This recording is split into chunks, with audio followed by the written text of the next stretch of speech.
The party journal Qiushi publishing the speech from Chinese President Xi Jinping. He made this in an anti-graft meeting back in January. Now, Xi dismissed internal divisions within the ruling Communist Party as unavoidable while calling for greater efforts to instill discipline. Minmin, our China correspondent, is here with us to talk us through this. And is it unusual that we hear about something that happened a few months back? And just give us the context here. Yeah, so he made this speech at a huddle with the CCDI, which is the anti-graft agency, the Central Commission for Party for Discipline Inspection.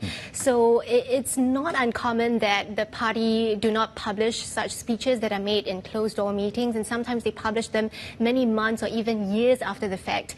Sometimes it's used to signal certain policy priorities, and it's interesting that they are publishing it now, about a couple of weeks after that high-level military official Miao Hua was suspended from the Central Military Commission. And President Xi, in that speech, had said that it is important to, quote, turn the blade inward to the party to ensure party legitimacy, because he said that changes in external circumstances as well as in party membership would inevitably lead to party strife. So it's quite rare, I guess, to see or to hear an admission that there is internal conflict within the party. And it also highlights how challenging it is for President Xi to really consolidate his power, given that he has already been implementing this anti-graft campaign for over a decade. And yet we still see very high-level officials, defense ministers, the elites of the military that are being charged or investigated for corruption.